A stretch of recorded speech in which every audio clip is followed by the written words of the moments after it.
session, Code with Honor, on the importance and beauty of software programming. And it all came from a realization, first of all, we have a great profession. We also have a great responsibility. And I'm not sure we're always living up to that responsibility.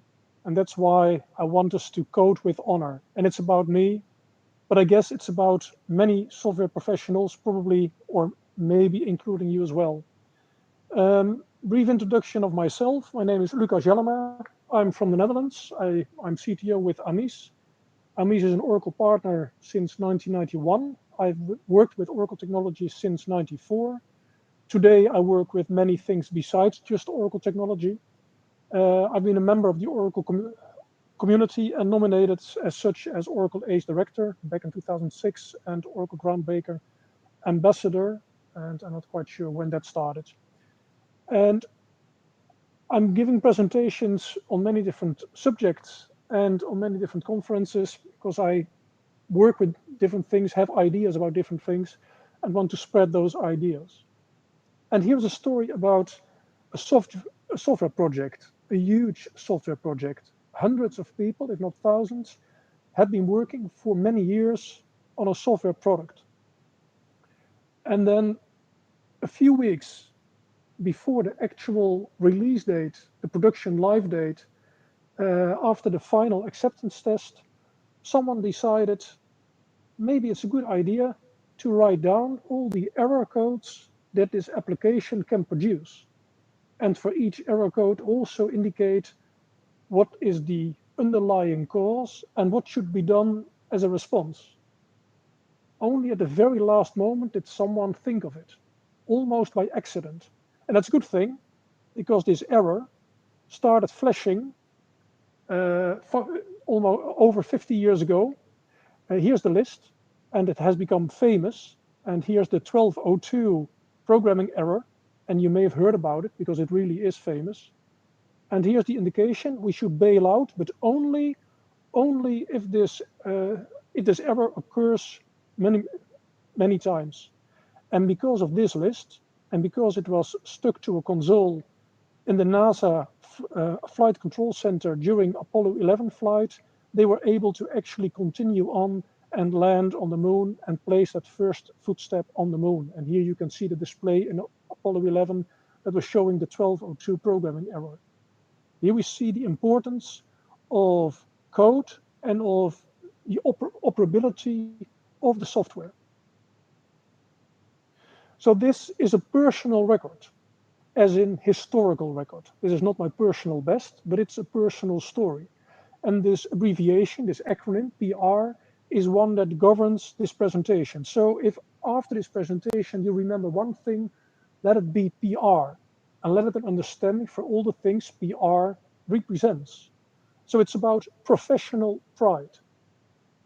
I want to restore professional pride among software developers, for myself, among software professionals, I should say, because it's broader than just developers. But PR is also for proof and from pull request to peer review to production ready. That's all PR, to become productive. It's also public relations and especially public responsibility. But it's for us as software professionals, it's also purpose.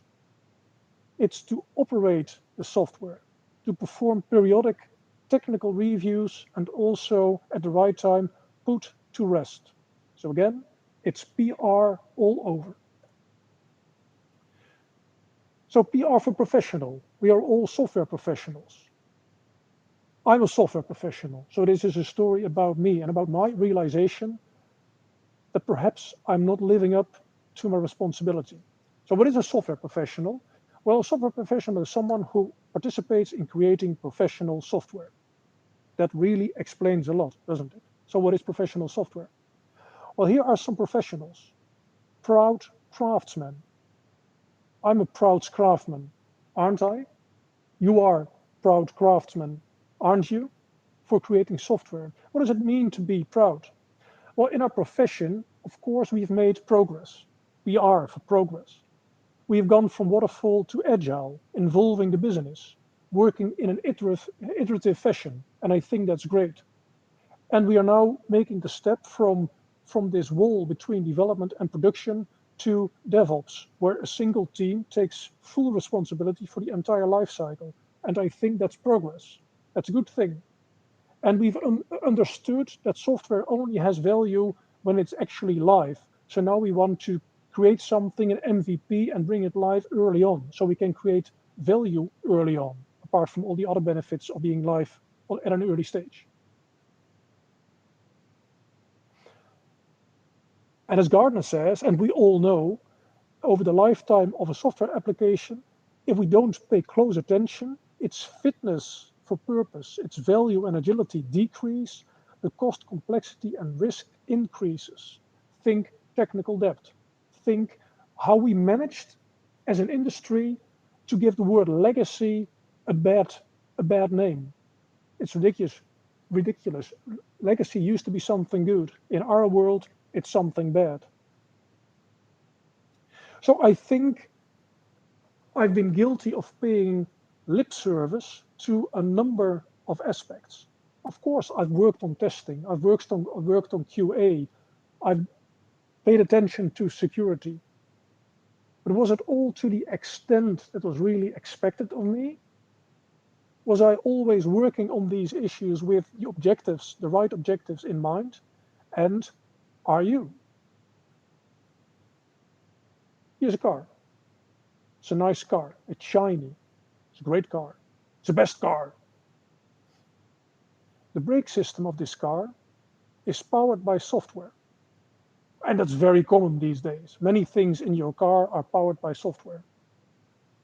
And now the quality of this software that controls the brake is about the same as the quality of the code that you committed last week or that your team produced last week. Now think, your mother-in-law is about to get into the car. Would you let her? Or strike that, your children are about to get into the car. The brake system is powered by software with the same quality as the software that your team produced last week. Would you let the kids get into the car? Yes, I don't know, or no. Well, if you say no, then of course the question is why not? Why is your software not good enough for that? And then what is it good for? Is it only good enough for a demo? Or do you expect the software to go to the acceptance test and let the testers find any problems with it? If you say yes, then the question would be, how do you know it's good enough? How do you know for sure that your software does what it is supposed to do and how it can deal with all the different situations in real life? Is it because you're so clever, or is it because you can actually prove that your software is up to the task? So again, the software professional. What do we expect from a software professional? Well, a software professional, me, and maybe you as well, I want to be proud of the software that I create, of the products that I create. I don't want to be just proud about how smart I am and about the puzzles I solve and about how nicely we're all working together. I'm proud of that too. But I'm not always proud of the products that we create. And I'm not sure I'm always taking the responsibility towards society that I should be taking, but I think I should be proud of that too. And I should be taking that responsibility. And maybe this applies to you as well. So with the great power we have as software professionals, there's so much software in the world. Almost anything these days is governed in some way by software. All the devices, all the systems we interact with, all the supply chains that bring stuff to our homes, it's all software powered. We create the software. Our parents, our grandparents, our children, they rely on us to produce that software and to make sure that that software is good, that we take that responsibility. Do we? Can we? Let's look at another type of professional, my central heating guy. He knows a lot about central heating. He's a professional like me, only in a different field. And what I expect from my central heating guy are things like a functioning system within reasonable boundaries, that's safe, and that only uses limited resources. and that will last for a while. That's robust, and it will have some wear and tear, but not too much. And if it fails, it can easily be restarted. And it's adaptable. If there are small changes in the house, the system should be easy to adapt to those changes. There could be maintenance, but it should not be too often and it should not be too expensive compared to the initial cost of the system. And it shouldn't be too exotic. I should be able to easily find someone to fix the system if it's broken, and I shouldn't have to rely on a very specific person. So in bold, some of the things I expect from a central heating professional. And now let's switch to my software guy, who's also a professional, and from whom I expect the same things. And of course, I'm also a software professional, so these are the things that people should be able to expect from me as well. Functioning system that satisfies non-functional requirements, that's safe and according to regulations. It has a reasonable TCO that will last a while, maybe not 10 to 20 years, but at least a few years. Unless I very specifically said it's an application only for a short-running campaign. It should be adaptable. It should be maintainable, and the maintenance shouldn't be too expensive. And it should be operable and maintainable by fairly regular people, not by the smartest cookie in the Netherlands or in the world even. That's not unreasonable, is it? And do we live up to this? Do we? So do most systems live up to these expectations, these reasonable expectations? Does your software? Does my software or the software I'm involved with does not always strike that, does usually not live up to all these expectations, even though these are valid expectations. So there's a problem. PR for problem. So I have resolved that I want to only code with honor, to work on software that I can be proud of. So I take responsibility and I continually hone my skills and my craftsmanship. I focus on the longevity of the software I create. I make sure it's maintainable. I make sure it's automated. I make sure it's testable. And I will talk about this. I want to be productive, even though that might feel contradictory to the other items on the list. I want to focus on realizing value, not just on solving puzzles, even though I like solving puzzles. I want to team up, work closer with my colleagues in a team. I want to step up and take responsibility. I don't want to do any concessions to what I consider to be my professionalism. I'm an IT professional. I know things and I will stand for them. So can you do all of that and still be productive? Well, actually, the only way to be productive is by doing all these things. And you know that. Maybe not in the first week or even the first month, but soon you know that you can only be productive if you have been diligent, if you have been creating clean code that is maintainable, that is automatically testable, that can be automatically deployed. And there's actual research that supports this. So here's a graph, and it will take you a moment to digest. On the vertical axis, there is productivity. The higher, the better. On the horizontal axis, there's time. So the blue line over time has a higher productivity. And that's the line for projects where there's a focus on high internal quality, on professional software. And I will define in more detail what I mean by that. Professional code, maintainable code, operable code. So initially, the productivity will be lower, but initially is just a few weeks, maybe up to 2 months, depending on the size of the team.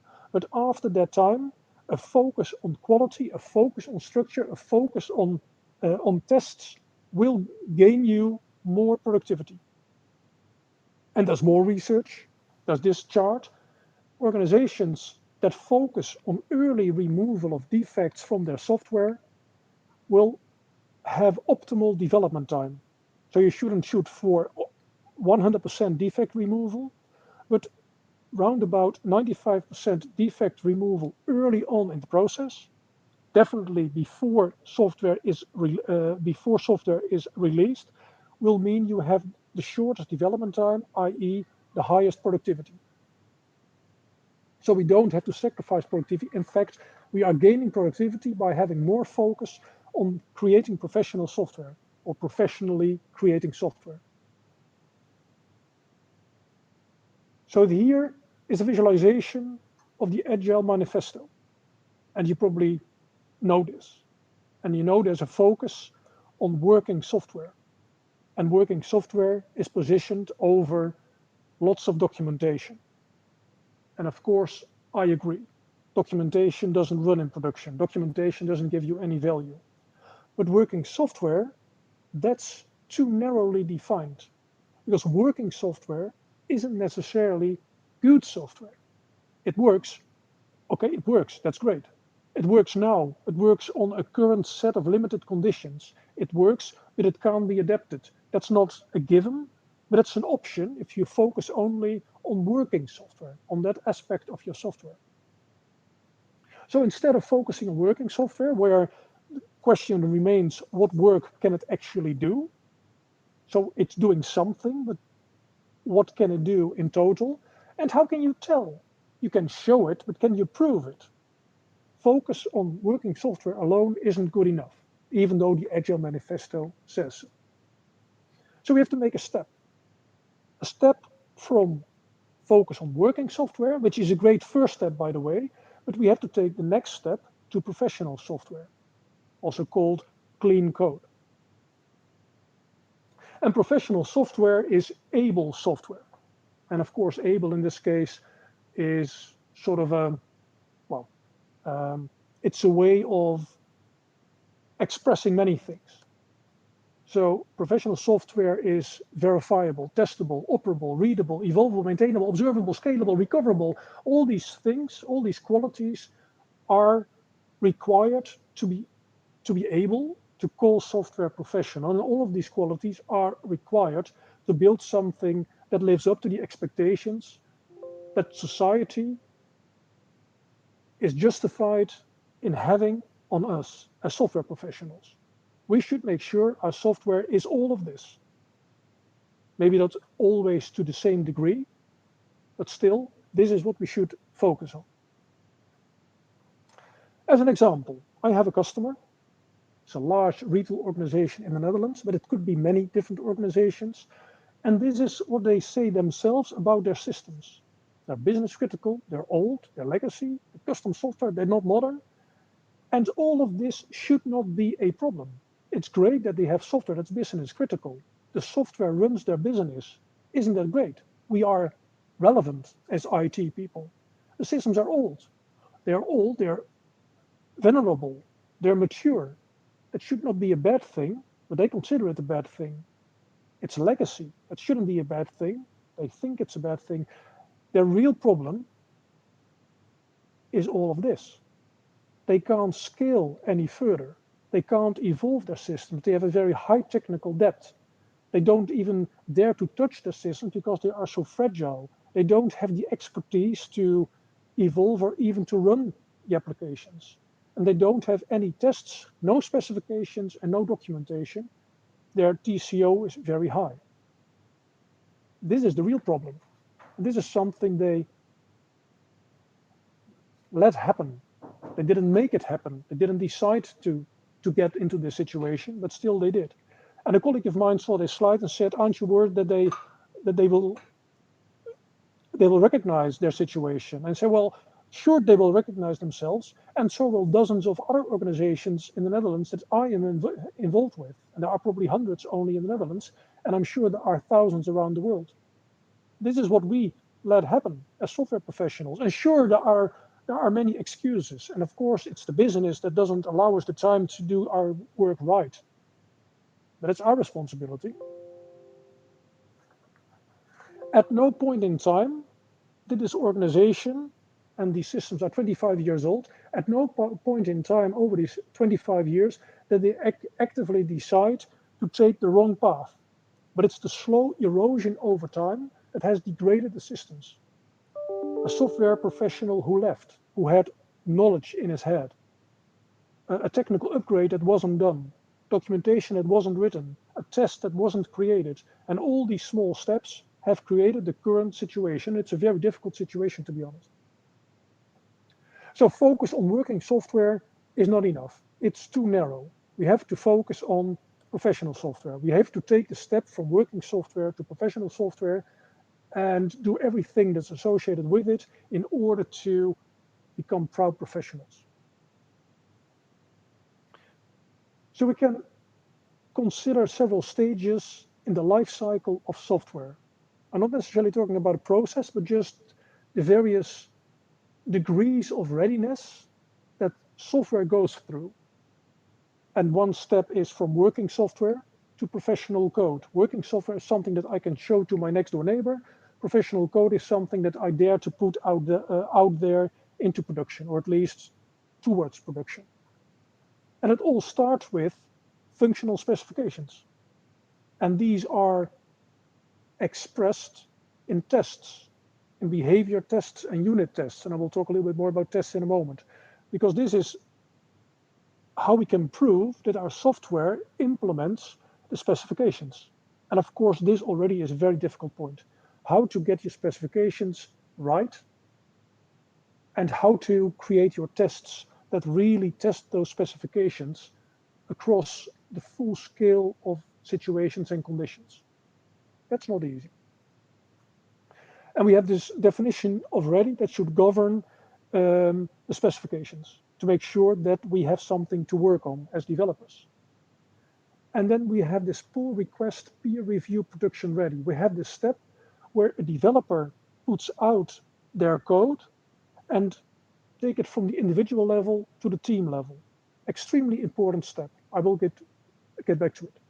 And then we have this automated pipeline, or at least that's what we are aiming for, to build the software, to get to build software and to deployable software.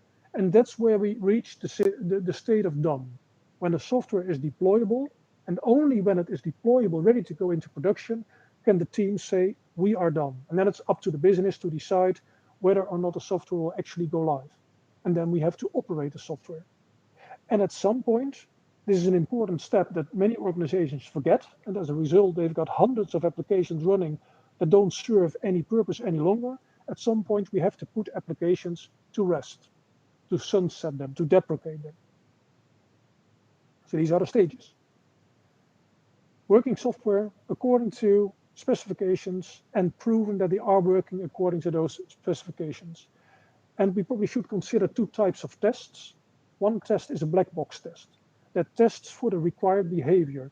Based on the specification, we want to make sure that the software lives up to the specification, and we want to do so in an automated fashion because we need to be able to run the test over and over again.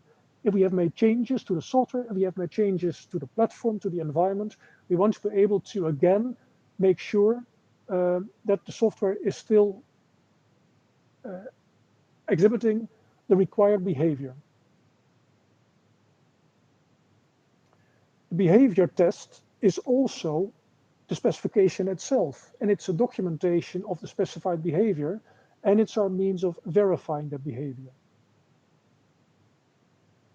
The unit test is somewhat similar, but it's a white box test. It's a test that specifically verifies technical behavior by checking the APIs and the other public interfaces of an application, to also verify the behavior of reusable elements like classes or libraries that we want to reuse across the application, and to focus on the behavior of complex algorithms. And it should, these tests, of course, have to be automated. They should test for the functionality, but also for the non-functionality. They should test for the happy flow, but also for the non-happy flow. Very important. We tend to only look at the happy flow, be happy with it, and forget about all kinds of boundary conditions and what should happen under those conditions in the specification as well as in the software itself. In a unit test, we like to test without too much dependencies, although the world of testing is slowly reducing its focus on not having dependencies because it means creating complex mock objects, and that's not so attractive either. A test is much more than just a means of verification of the behavior. This is something I only realized this summer to the fullest. The test itself is a contract of the specification and is thereby documentation. And it's the only reliable documentation because the test works and therefore the test describes the behavior, or it doesn't work and the system, the software can never go beyond development. The test is also a tool for a developer to very quickly execute the latest version of the code and get feedback on the functioning of the latest version of the code. The test is the proof towards the team, for example, that the software is actually doing what it's supposed to do. The test is also sort of an insulator that allows a developer to perform refactoring and code optimizations and perform technical upgrades. If the test is still succeeding, then the software is still doing what it is supposed to do. Having a test is extremely important to be able to do a technical upgrade without taking risks. A test is, in a similar vein, used as a regression detector. By running automated tests on the software, we know that any change that may have happened anywhere in our system, in other software that we may rely on, or even in the platform or the underlying infrastructure, our software is still doing what it is supposed to do. And we can take this from the development environment and the test environment into the production environment to use it as a health indicator and a smoke detector to make sure that the software that was tested after it was developed is now also still functioning in the environment in which it is supposed to live. And it doesn't just depend on the software that we created, but also on the connectivity and the network setup and the authorization and security setup in our environment. And of course, if I want to reuse code, one of the easiest way of finding out how to reuse the code is by looking at the test, because the test is a perfect example of how the code is used. So the test is a very powerful thing. And to be completely honest with you, I have created tests and I have taken care of achieving code coverage with my tests, but I did not consider the test as important as it is described on this slide. So I created tests, but not for real. And I'm sure that there are people listening to me right now to whom the same applies. So the current thinking about testing is this test trophy, where we have many static tests that are code quality tests without actually running the software, just by looking at the code. There are the unit tests and there are integration tests. And the integration tests are just unit tests that take multiple components together, because in the end we are interested in the behavior of multiple components together and not on the individual unit. That doesn't give us business value. The extreme of the integration test is the end-to-end test. And then of course we have the live tests as the cherry on the cake. And then we have this treasure chest that we should pay close attention to. And in this chest we have the test data set. Having good test data that covers all the likely scenarios, maybe even all the potential scenarios, and having this test data set available to the developers, to the acceptance testers, and a smoke test health check in the production environment is extremely important. And taking good care of your test data will very soon pay off. It will mean that you can be much more productive. I mentioned the static code analysis. Don't have real time to discuss all the aspects in detail, but static code analysis basically means that you use tools to take a look at your code and to see whether your code lives up to the principles, the guidelines, and to other aspects that the community has decided that Java code or PL/SQL code or JavaScript code should satisfy.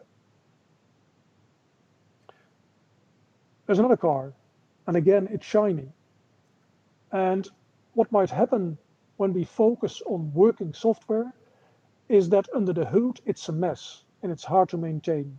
And what we should focus on is through refactoring to get our software to a state where it's no longer a mess that only the original developer understands, but where the software is very clean and can be maintained by others as well. So refactoring is a very important step, and getting from it's working to its professional level. And in refactoring, we take care of a number of things. The slides are available. I'm not able, given the time, to go over all of these points. What we want to achieve is also called clean code. And here's a book by Robert Martin that I can very much recommend to you. So here's an example of code that's definitely not clean. So it's not something that a team member would want to adopt. And this is the exact same code, but then in a much cleaner manner. And again, we don't have time for the details, but you can easily see it's much more readable. The code speaks by itself, and naming is crucial here. Naming of methods, naming of variables, of parameters, and not relying on code comments. For example, this comment is a pure lie. Maybe at some point it was true, but at this point it definitely is not. So code comments is not what you want to rely on. Here are some guidelines for clean code. They are taken from the Clean Code book by Rod Martin. Please take a look. They're all very valuable. So even though people are working at the same time on roughly the same things, does that mean they're working as a team? Well, I frequently hear things like this one. And even in my own team, the Scrum Master said about 3 weeks ago, this old code, which is less than 1 year old, is hard to maintain. And here it comes, because the person who built it has left the team. And this is horrible. If things like this are said in your team, then it isn't really a team. Code is not tied to any individual developer. While they are working on it, it's an individual developer's code. But when you get to the level of professional code, it should be adopted by the team. And from that moment on, it's the team's code. It's crucial. It may be the most important part of my whole presentation. So we have to go through this metamorphosis, the miracle of the PR. And of course, I've given away what the PR is at this stage. It's pull request. That's where one developer says, hey, my code is ready, it's professional. Now I want to give it up to the team. I want to present to the team, PR present, I want to present to the team my code, because now it's great. And then there is the peer review, where the team decides whether or not the code indeed is professional. And at that stage, it's deemed production ready. It's checked into to the main branch. And in a situation with continuous deployment, it can actually be rolled out at that very same moment. Pull request is like please review. And in a good situation, a developer is glad to get a review by a colleague, because it's a way to get their work appreciated, but also to help improve the quality of the work and to become a better developer themselves. Many people are not so keen on getting a review, but really they should, because of these aspects. Through a peer review, the reviewer becomes the co-owner of the code, and the team becomes the co-owner of the code. And again, that is crucial. Maybe the most important aspect of all of our work. And you can't do this peer review in a jiffy. It's not something that you can do in a few minutes. It really takes time, but it's worth the investment. So the peer review can only complete when the code is deemed able. It's professional code. It lives up to all the expectations. And it's beautiful, this code. It reads like prose. There are no what the fucks in the code. Everything is as expected. At that point, the code is merged to the trunk. We have an expression in the Netherlands, and it's not a very nice expression, that we have a problem if someone on our team gets hit by a tram. And in many other languages, it's about a bus or a train. When the peer review is complete, the developer could get hit by a tram or win the lottery. That's a nicer expression, because we don't rely on this individual developer any longer in order to be able to maintain this particular piece of code. Give it priority. When someone asks for a peer review by issuing a pull request, respond as soon as possible. And a proper peer review takes commitment and time, but again, it's worth it. So when we get professional code, we can automatically go to software that's built and software that's deployable. Now it's staged, it's ready to be launched, and now we're done as a team. It's not our decision to also deploy, unless we are in a situation where we have continuous deployment and we have been given the go-ahead to automatically deploy anything that's deployable. Otherwise, it's a business decision to deploy. And when we deploy, our software goes live. It's under operations. It goes from dev to ops. It's the same team that has a responsibility, but at a different level. It needs to be professional and able, but of course we discussed that before. It's a business decision. It should be fully automated. No hands should touch production. And it should only go to production in a way that the software already has gone to a different environment, an acceptance test environment. And after deployment to production, we should have a smoke test and also a periodic test to check for you as well.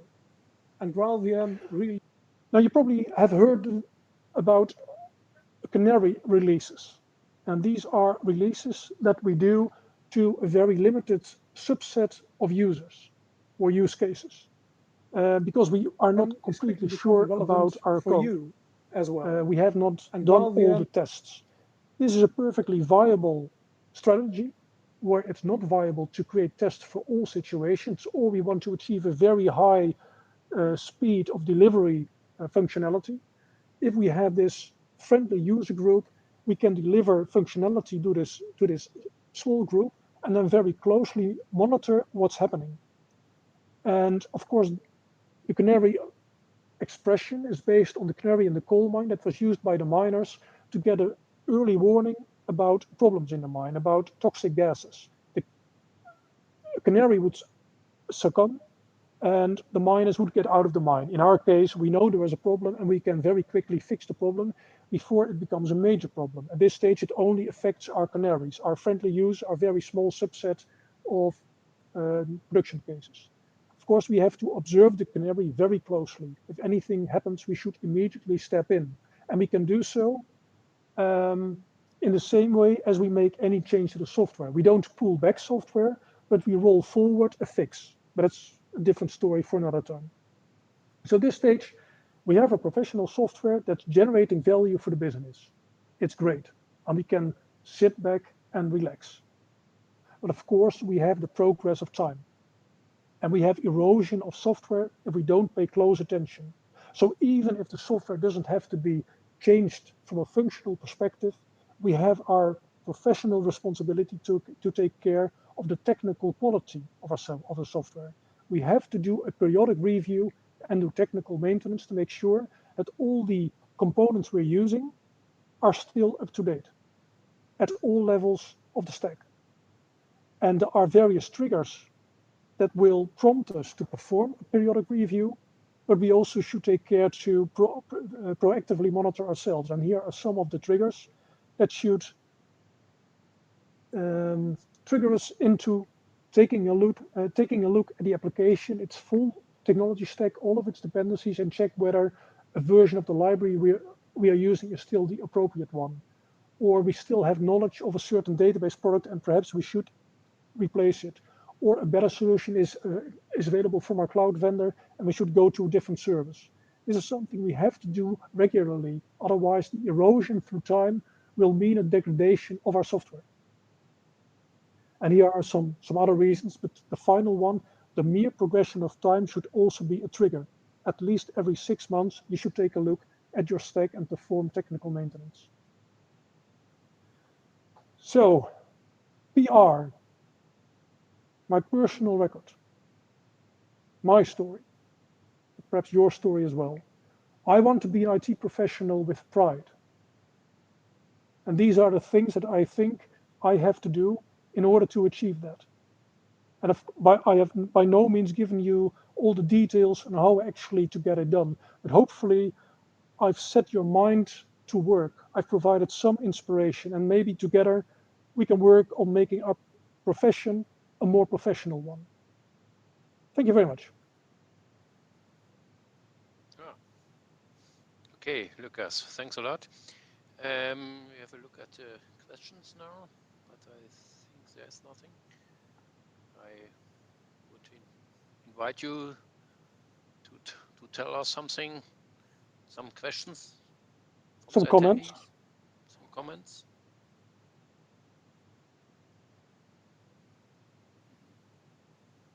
Everybody. Okay, that's also nice.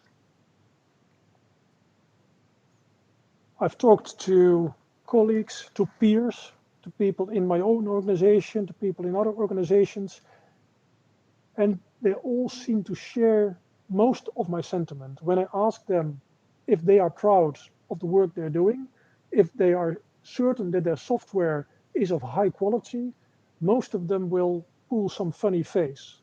And they all have to concede that their work is not at the level that they want it to be. They typically will blame the business, the pressure, the scrum master. And I understand it because I'm in the same position. But I really hope that we can improve ourselves. And that's my mission. And of course, I'm not the only one on this mission. Actually, if you get a chance, watch some of the YouTube movies with Uncle Bob Martin, about clean code. He really inspired me, and I'm sure that he will trigger you as well.